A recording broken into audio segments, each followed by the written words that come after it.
The massive alien ship hung in space above Earth like a metal mountain. Its dark hull stretched for miles, covered in strange symbols that seemed to shift and glow in the starlight. Smaller ships floated around it, their sleek forms unlike anything humans had ever built. Inside the United Nations building in New York, the emergency meeting had been going on for 3 hours. World leaders sat around a table, their faces pale as they stared at the translation device the aliens had provided. The voice coming from it was cold and mechanical. "Your species has been evaluated," the voice said. "You have achieved faster than light travel, but your civilization remains primitive and violent. The Galactic Council has decided that Earth requires guidance."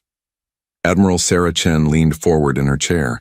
She had spent 30 years in the military, fighting wars and keeping peace. She had seen humanity at its worst and best, but nothing had prepared her for this moment. "What kind of guidance?" she asked. The alien speaking was Ambassador Zethkar of the Veltar race. Through the view screen, humans could see his crystalline form. Tall and angular, with light pulsing through his transparent body, his voice carried no emotion when he answered. "Your military forces will be disbanded. Your governments will report to council administrators. Your people will be relocated to designated areas for their own safety. You will cease all weapons, research and development. This is not a negotiation." UN Secretary General Marcus Webb stood up slowly.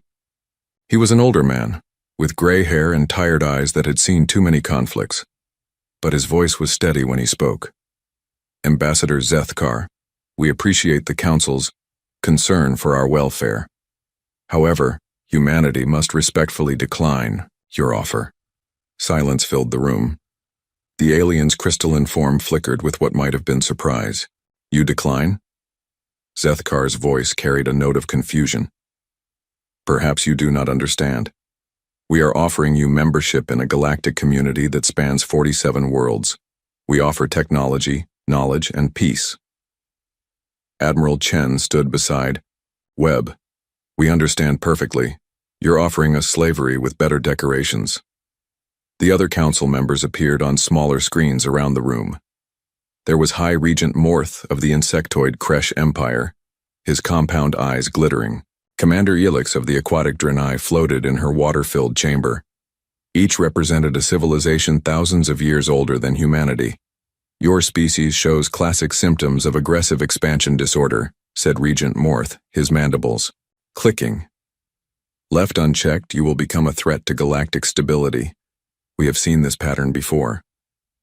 "What happened to the other species who showed this pattern?" Webb asked quietly. The silence that followed was answer enough. Commander Yilix's tentacles moved in what the translation device called a gesture of dismissal. Some learned wisdom. Others required more direct instruction. The choice is always given freely. Admiral Chen felt something cold settle in her stomach. She had read the classified reports about humanity's first contact protocols. She knew about the deep space monitoring stations that had detected these ships months ago. She knew about the projects hidden in mountain bunkers and orbital platforms that officially didn't exist. "How long do we have to consider your generous offer?" she asked. 30 standard cycles, Zethkar replied. "That is approximately one of your months. We will return for your answer." The alien ships began to move, their forms shifting and bending space around them as they prepared to leave. But before they disappeared, Zethkar's image lingered on the main screen. "For your own sake, choose wisely. The Council has existed for 10,000 years. We have guided over 200 species to peaceful integration. Resistance brings only suffering." The screen went dark, and the massive ships vanished in flashes of twisted starlight. The room remained quiet for long minutes. Finally, President Morrison of the American Federation spoke. "They're giving us a month to surrender or be destroyed." "That's about the size of it," Webb agreed. Admiral Chen walked to the window and looked up at the sky. Somewhere out there, those ships were reporting back to their council. They probably thought the meeting had gone as expected. Another primitive species had been informed of their options. Soon they would submit, just like all the others. "Admiral," Webb said quietly, "I think it's time." Chen nodded slowly. She had hoped this day would never come. But humanity had been preparing for it since the first alien probe had been detected near Pluto 15 years ago. The governments of Earth had agreed on one thing.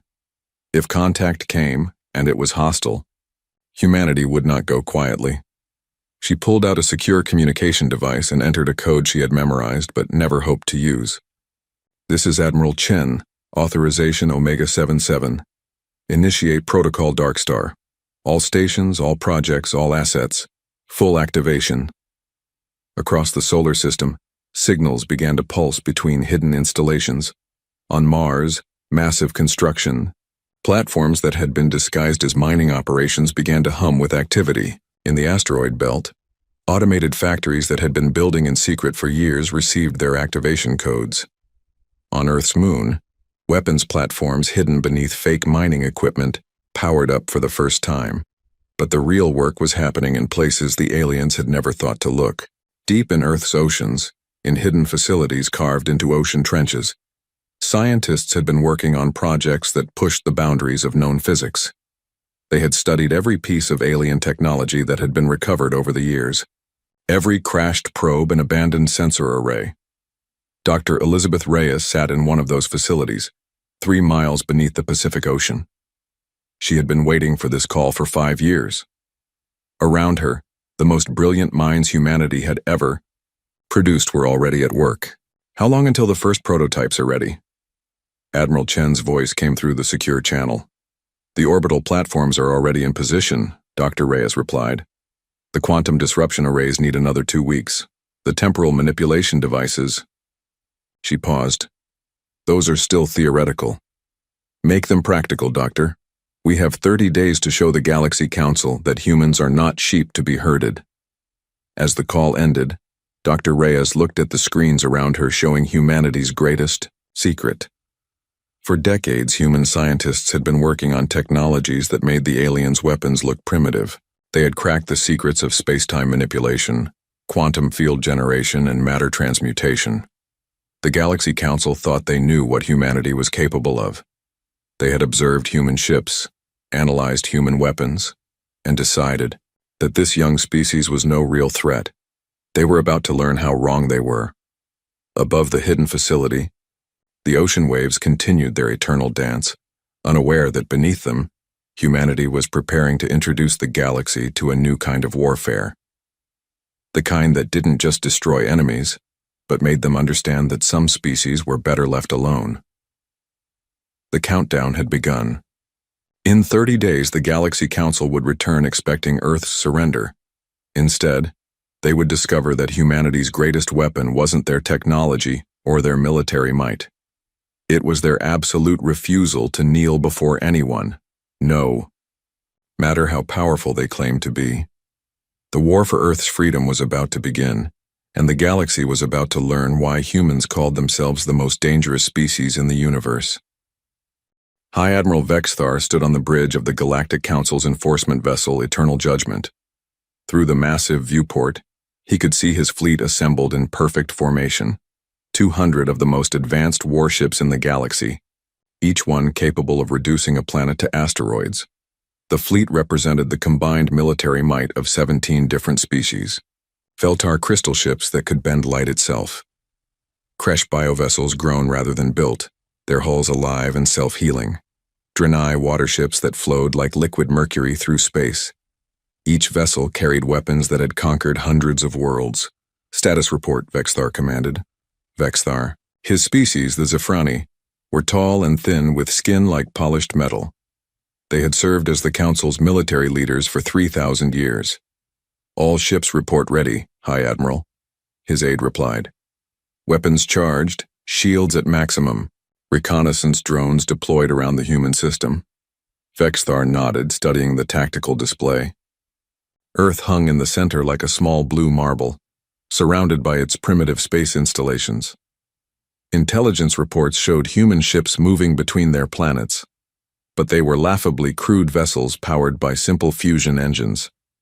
"The humans have been busy," observed Commander Elix, her aquatic form floating in a water-filled communication chamber. "Our drones report increased activity throughout their system. Desperate preparations. dismissed Regent Morth, his insectoid features clicking with amusement. Prey animals always struggle before the end. Ambassador Zethkar's crystalline form shimmered on the main screen. The enforcement protocol is simple. We demonstrate our overwhelming power, they surrender, and integration begins. Standard procedure. But High Admiral Vexithar frowned as he studied the intelligence reports. The humans had been doing strange things since the ultimatum was delivered. Massive construction projects had appeared on their red planet Mars overnight. Energy readings from their asteroid belt showed industrial activity on an impossible scale. Most puzzling of all, their moon showed signs of extensive militarization. "Sir," his tactical officer reported, "our deep space sensors are detecting unusual quantum fluctuations from multiple points in the human system. Probably primitive attempts at shield technology," Vexthar replied, but something nagged at him.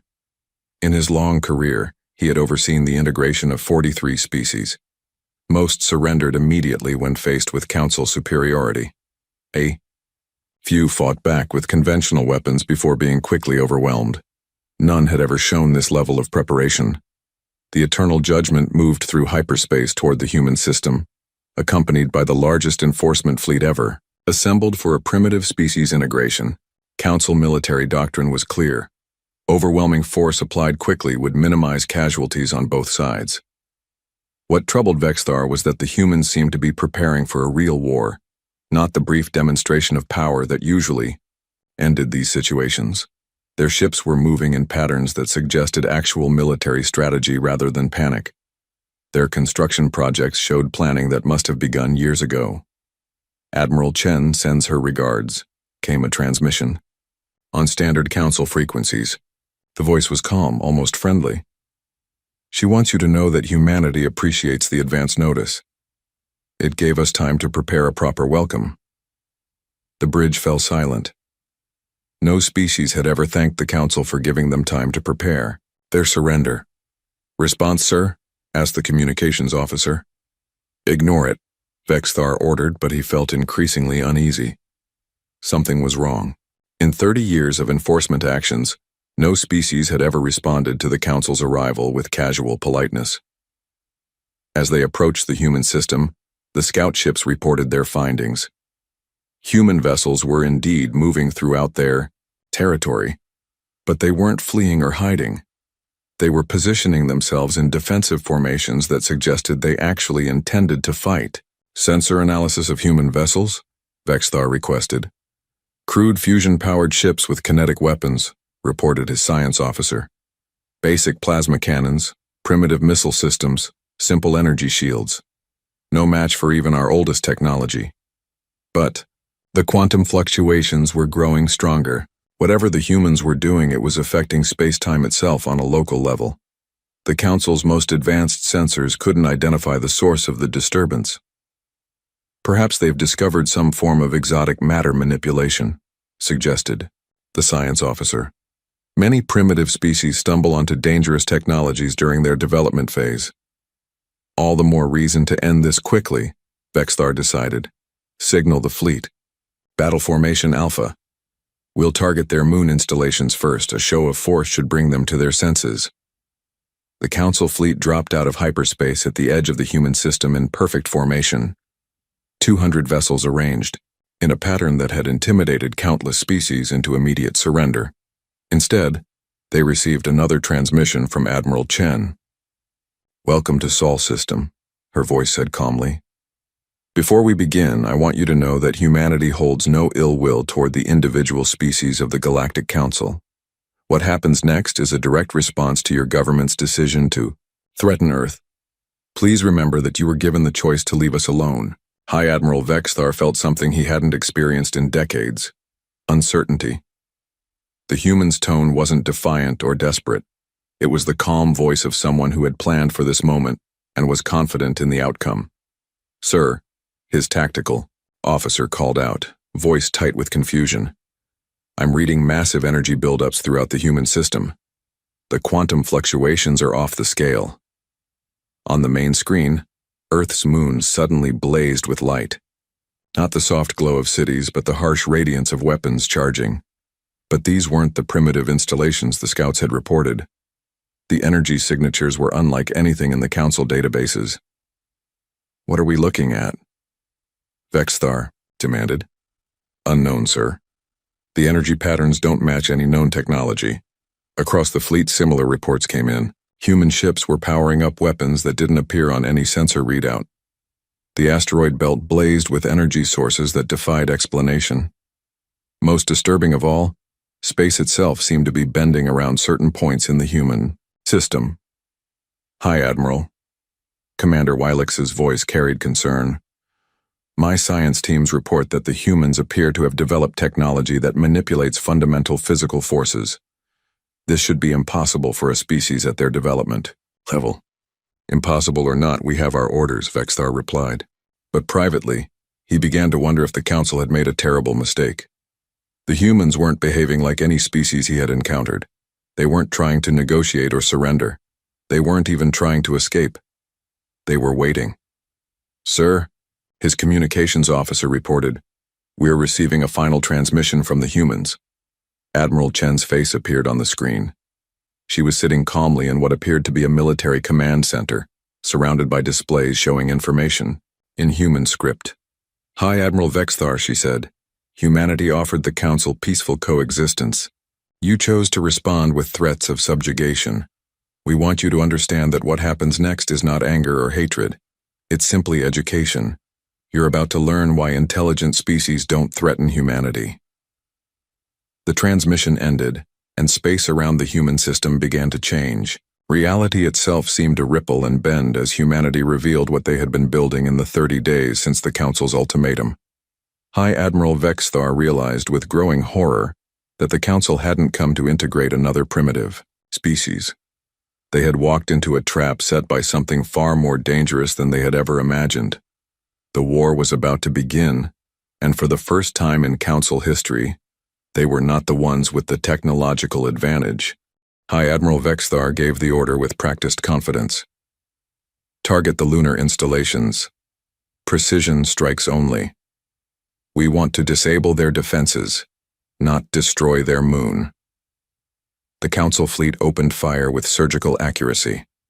Plasma beams and energy lances struck Earth's moon in a carefully coordinated bombardment, designed to knock out defensive positions while leaving the rest of the installation intact. It was a demonstration that had worked on countless worlds for exactly 3 seconds.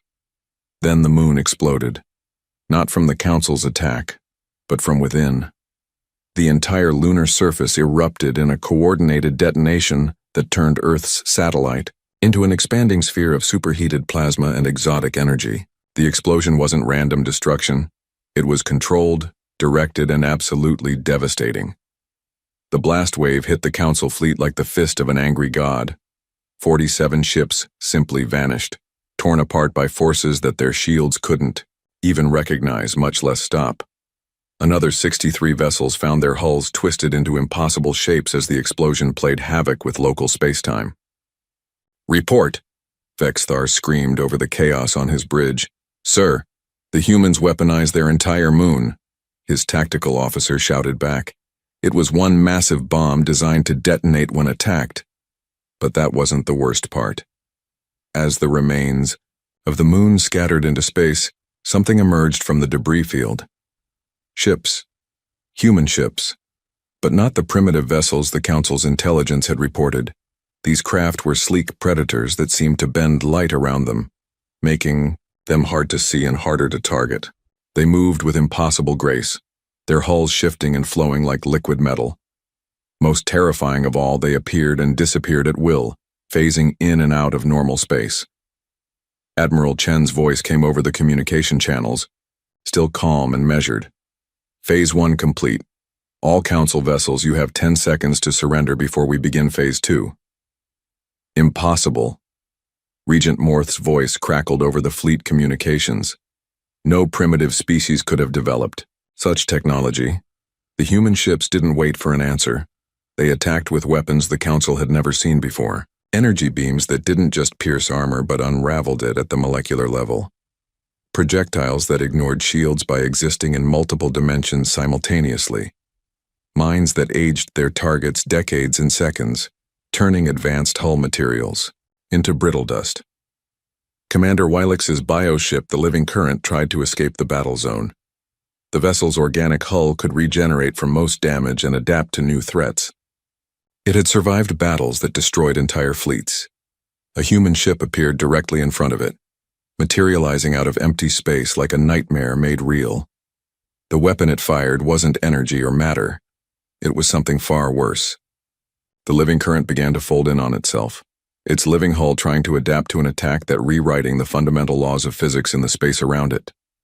The bioship's death scream echoed across all frequencies as it collapsed into a point of twisted space-time and disappeared. All ships retreat formation, Vexthar ordered, but his fleet was already dying. The human vessels moved through the council formation like sharks among minnows. Every shot they fired found its target. Every target they hit ceased to exist. A Kresh battlecruiser launched a swarm of their deadly plasma wasps, each one guided by a living insect brain and capable of eating through any known armor. The human ship they targeted didn't even try to evade. Instead, it fired something that looked like a bubble of distorted space. The plasma wasps entered the bubble and simply stopped. Not destroyed, not disabled, but frozen in time itself. Then the bubble collapsed, taking the wasps and a good portion of the Kresh ship with it into whatever dimensional pocket had swallowed them. "Sir," Vexthar's science officer reported, voice shaking. "The humans aren't just using advanced technology. They're using weapons that manipulate the fundamental forces of reality itself. A Veltar crystal ship tried to use its light-bending abilities to become invisible. The human vessel hunting it fired a weapon that made the space around the crystal ship go completely black. Not dark, but actually absent of all electromagnetic radiation. When the darkness cleared, the Veltar ship was gone, along with a sphere of empty space where it had been." "How is this possible?" Vexthar demanded. "Our intelligence reports showed primitive fusion engines and chemical weapons." "They wanted us to see primitive technology," his tactical officer realized. "Everything we observed was deliberate misdirection. They've been planning this for years." On the main screen, more human ships appeared. Each one was different, designed for specific types of destruction. Some fired weapons that turned enemy vessels inside out. Others launched devices that made council ships attack their own allies. The most terrifying ones didn't fire anything at all. They simply looked at their targets, and those targets stopped existing. The council fleet, which had entered the system with supreme confidence, was being systematically annihilated by an enemy that fought like no species in galactic history. These humans didn't just destroy their enemies. They demonstrated such complete mastery over the forces of the universe that resistance seemed pointless. High Admiral Vexthar watched his fleet die around him and realized the Council had made a fundamental error. They had assumed that technological advancement followed predictable patterns, that newer species would always be inferior to older ones. They had never considered that humanity might have taken a completely different path of development. "Sir, incoming transmission from the humans," his communications officer reported. Admiral Chen appeared on the screen again. Behind her, tactical displays showed the battle from the human perspective. Every council ship was tracked, targeted, and marked for destruction with casual efficiency. "High Admiral," she said, "your fleet has 30 seconds to surrender or be destroyed. This is not a negotiation. This is a statement of fact." Vexthar looked around his bridge at the faces of his crew. These were veterans who had fought in dozens of campaigns, conquered countless worlds, and never known defeat. Now they stared at their screens in horror as human ships deleted council vessels from existence. "We surrender," he said quietly. "I'm sorry, Admiral, but that option expired when you fired on our moon," Chen replied. "You came here to teach humanity a lesson about power. Consider this our response to your curriculum." The human ships closed in on the remaining council vessels, but instead of finishing them quickly, they began to demonstrate new weapons. Ships that had surrendered found themselves trapped in bubbles of slow time, watching their own destruction approach over the course of subjective hours. Others had their crews teleported into empty space while their vessels continued fighting under human control. The most horrifying fate was reserved for the Council's command ships. Human weapons didn't just destroy them. They scattered their component atoms across multiple dimensions, ensuring that the crews experienced their deaths from several different perspectives simultaneously. In 6 minutes, the entire Council enforcement fleet was gone. 200 of the most advanced warships in galactic history had been reduced to expanding clouds of exotic particles and dimensional distortions. High Admiral Vexthar's ship, the Eternal Judgment, was the last to die.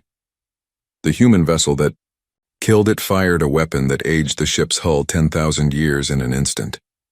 As the ancient metal crumbled to dust, Vexthar had time for one last thought. The Council had awakened something terrible. Humanity wasn't just another species to be integrated. They were apex predators who had been content to remain hidden until threatened. Now they had revealed themselves, and the galaxy would never be the same. The last thing High Admiral Vexthar saw was Admiral Chen's face on his screen, watching calmly as his ship disintegrated around him. Phase 2 complete, she announced to empty space. Initiate Phase 3. All human ships prepare for galaxy-wide deployment. In the aftermath of the battle, space around Earth looked like a graveyard of impossible physics.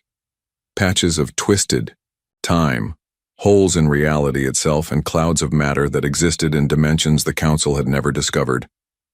Humanity had given the Galactic Council their first lesson in humility. The next lesson would be delivered directly to their home worlds. The news of the enforcement fleet's complete annihilation spread through Council space like a virus. On 47 worlds, beings who had never known fear began to understand what terror felt like. Supreme Chancellor Kothmaran of the Galactic Council stood in the great chamber on the capital world of Nexus Prime, staring at the holographic displays that showed empty space where 200 Council ships should have been. The crystalline being's internal light flickered with distress as reports came in from across the galaxy. Total destruction, reported Intelligence Director Falcaris, her aquatic form rippling with agitation. No survivors, no escape pods, no distress signals. 200 ships simply ceased to exist. The Council chamber erupted in panicked voices. Representatives from dozens of species spoke at once, their fear translating poorly through the universal communication system. Words like impossible and primitive were repeated over and over, as if saying them could make the reports untrue. Order. Order! Chancellor Kothmaran's voice boomed through the chamber. We will respond to this situation with the dignity befitting the Council's 10,000-year reign. But privately, the Chancellor felt something that no Council leader had experienced in millennia: genuine uncertainty about their superiority. High Command had already begun mobilizing the Grand Fleet. 5,000 ships representing the combined military might of every Council member species. Dreadnoughts that could crack planets, battle stations that had conquered entire star systems, weapons that had ended civilizations. Surely the humans cannot have destroyed our enforcement fleet without suffering massive casualties, suggested War Minister Tilgor of the militant Kresh Empire. They must have exhausted their secret weapons in that battle. But even as he spoke, new reports were coming in that shattered that hope. Chancellor, Intelligence Director Falcaris announced, her voice tight with disbelief. We're receiving confirmation that human ships have appeared throughout Council space. The holographic display shifted to show the galaxy-wide strategic map. Red dots appeared around Council worlds, each one representing a human vessel. Not attacking, not threatening, just watching. Above the crystalline cities of Veltar Prime, 3 human ships maintained perfect synchronous orbit. Their presence was announced by a simple message. Hello, Veltar. We come in peace. Please continue your daily activities while we observe your defenses. The aquatic world of Draenei found itself host to a small flotilla of human vessels that somehow functioned perfectly underwater, moving through the ocean depths like living things. Their message was equally polite. Greetings, Draenei Republic. We're here to study your beautiful coral cities and military installations. Please don't mind us. Every major Council world suddenly had human ships nearby, and their messages were all sickeningly courteous. But the implications were clear. Humanity knew where every council species lived. They had studied their defenses, analyzed their capabilities, and positioned themselves to strike at will. "This is psychological warfare," declared War Minister Tilgore. "They're trying to intimidate us into surrender without a fight." Chancellor Kothmaran studied the strategic display and felt ancient terror creep through his crystalline form. The humans weren't just demonstrating military capability, they were showing complete intelligence superiority. To appear simultaneously around 47 different worlds meant they had been planning this for years, possibly decades. "How did we miss this?" he asked quietly. "Our intelligence networks never detected any human presence beyond their home system," Valkyries admitted. "They must have technology that makes them completely invisible to our sensors until they choose to reveal themselves." The psychological effect was devastating. These aliens who had dominated the galaxy for 10,000 years suddenly realized they had been living under observation without knowing it. Every secret military installation, every hidden weapon, every classified research project had potentially been watched by human eyes. Then Admiral Chen's message arrived on all Council communication frequencies simultaneously. Her image appeared in the Council chamber, transmitted with technology that bypassed every security system the Council possessed. She sat calmly in her command center, and behind her, tactical displays showed detailed maps of every Council world. "Members of the Galactic Council," she began, "humanity extends its greetings to your assembled representatives. We want you to understand that our ships currently observing your worlds are not invasion forces. They are research vessels." Chancellor Kothmaran felt his internal light dim with growing dread. "We have spent considerable time studying your species, your cultures, your military capabilities, and your weaknesses," Admiral Chen continued. "We know the location of your home worlds, the size of your populations, the specifications of your weapons, and the structural vulnerabilities of your orbital installations." The holographic display behind Chen shifted to show detailed schematics of Council military hardware, complete with technical specifications that should have been classified beyond any human clearance level. "We know that Veltar crystal ships lose structural integrity when exposed to harmonic frequencies of 847.3 terahertz, she said casually. "We know that Kresh biovessels can be turned against their own crews by introducing specific viral agents into their living hulls. We know that Draenei water ships become inert when their internal pressure drops below 2.7 atmospheres." Around the Council chamber, representatives from each species mentioned felt their courage drain away. The humans weren't just guessing. They had detailed technical knowledge that could only come from years of careful observation and analysis. "We also know," Admiral Chen continued, "that your Grand Fleet is currently assembling at Nexus Prime for what you believe will be a decisive battle against humanity. We want to assure you that this fleet will be destroyed just as easily as your enforcement squadron, but with far greater loss of life." War Minister Tilgore rose from his seat, his insectoid form clicking with rage.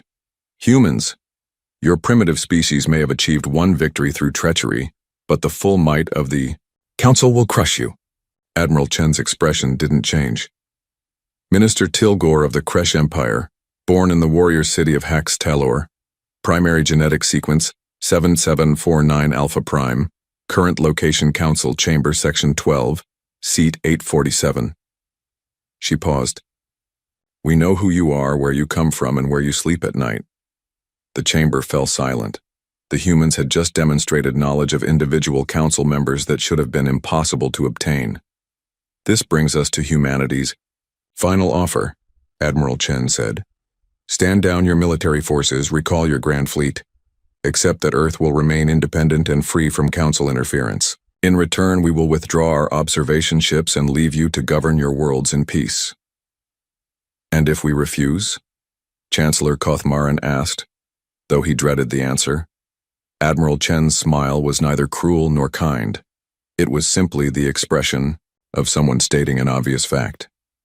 "Then we will demonstrate to the galaxy what happens when an apex predator species is threatened by those who mistake age for wisdom and numbers for strength.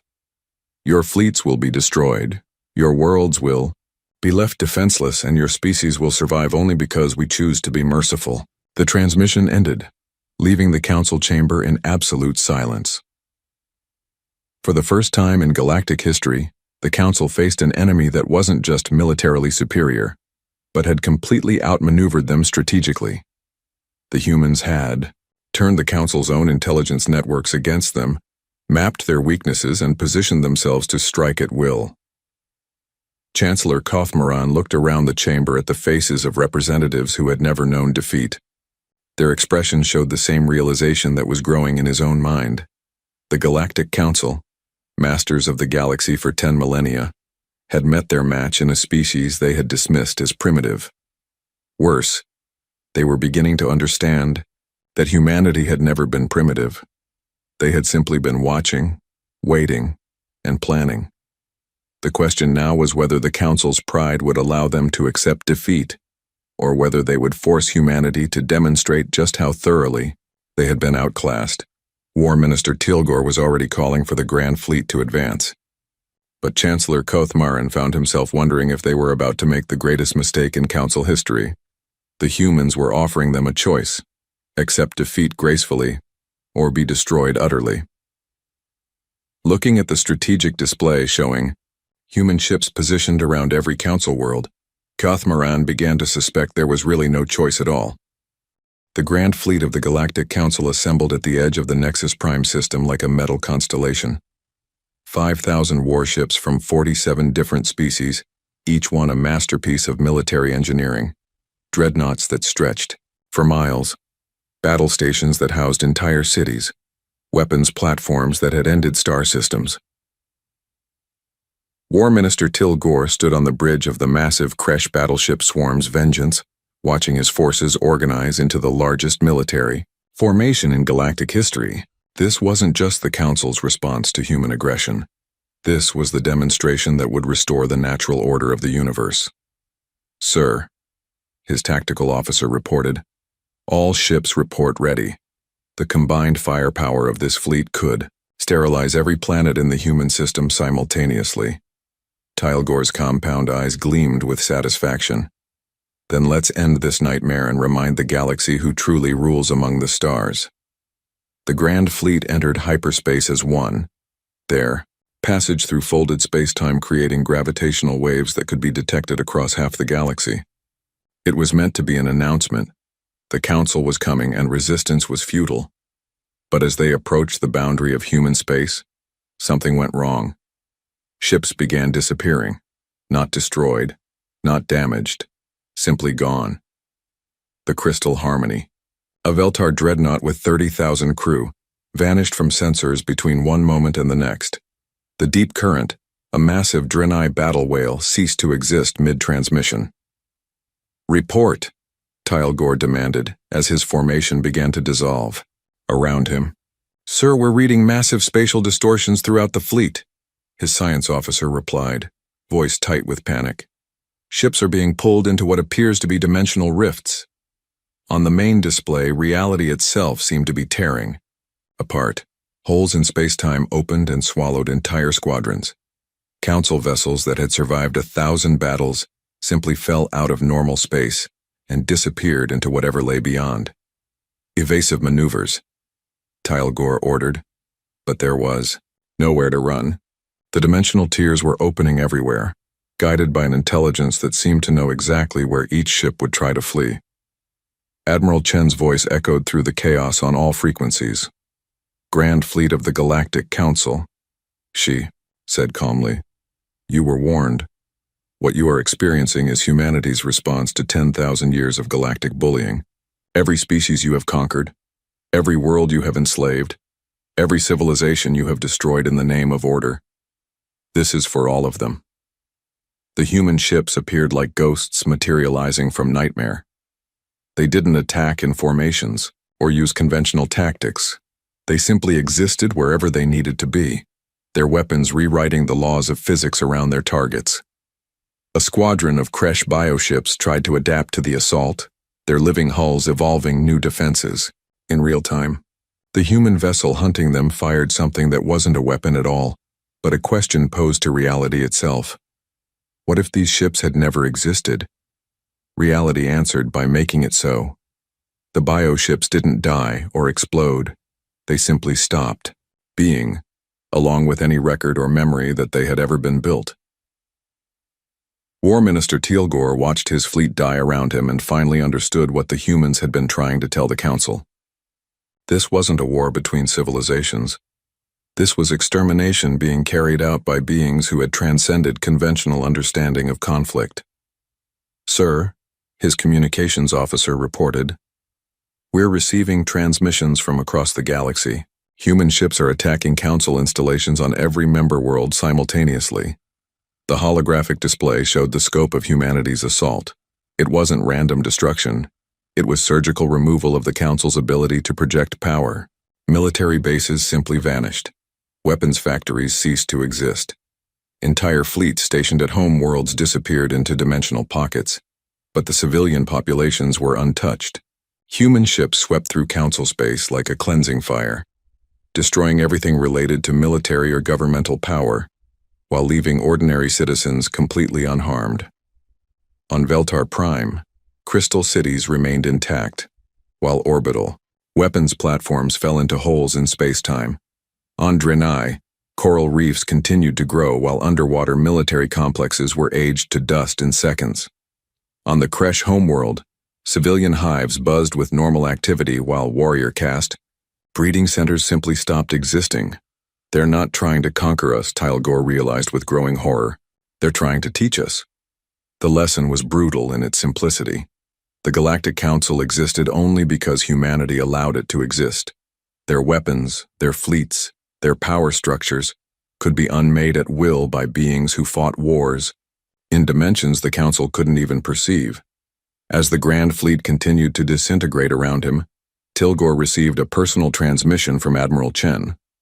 "War Minister," she said, "your ship is the last military vessel we're going to leave intact. You have a choice. Return to the Council chamber and explain to them what humanity is capable of, or join your fleet in whatever dimension we've sent them to." Teal'c looked around his bridge at the faces of his crew. These were warriors who had never known defeat, now paralyzed with the realization that they were facing an enemy who didn't just surpass them technologically, but had evolved beyond their understanding of what warfare could be. "We surrender," he said quietly. "No," Admiral Chen replied. "You don't get to surrender. You get to survive so you can deliver a message." The human ships began to withdraw, but not before demonstrating one final horror.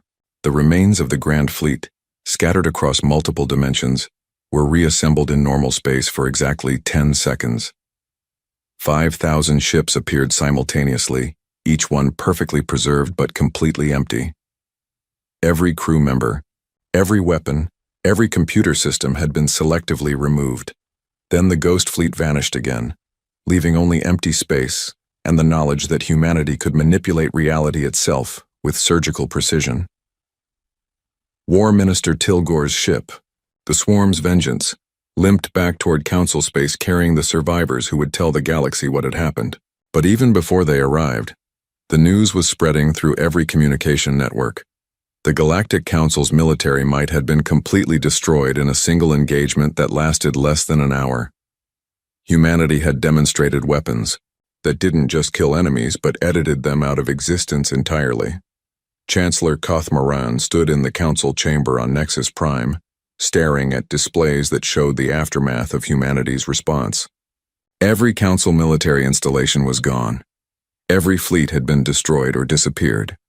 The governmental and military power structure that had ruled the galaxy for 10,000 years had been dismantled in one coordinated strike. But not a single civilian had been harmed. Not one non-military facility had been touched.